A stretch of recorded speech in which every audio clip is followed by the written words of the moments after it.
parler de la tocophobie. La tocophobie, c'est la peur d'accoucher qu'on peut avoir dès le début de la grossesse, à la fin de la grossesse ou même après avoir accouché une première fois. Souvent après un accouchement traumatique. Le problème de ce terme, c'est qu'il va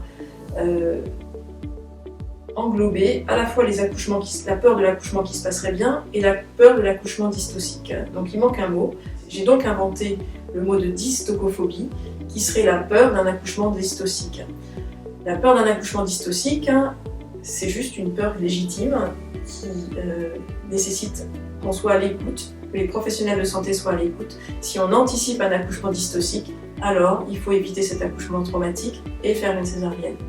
Dans le cas de la tocophobie, chez des femmes qui ont un bon pronostic d'accouchement, plusieurs cas de figure. Le cas de figure d'une femme qui doute tellement de ses capacités d'accoucher et que l'accouchement se passe bien, qu'elle va nécessiter qu'on la rassure, qu'on l'accompagne, que pas à pas on la guide vers cet accouchement et qu'elle puisse vivre sereinement un accouchement naturel. Elle sortira victorieuse de cette expérience. Et dans l'autre cas, des femmes qui ont une peur viscérale d'un accouchement naturel. Cela réveille peut-être des angoisses profondes, ça peut être lié à des traumatismes anciens.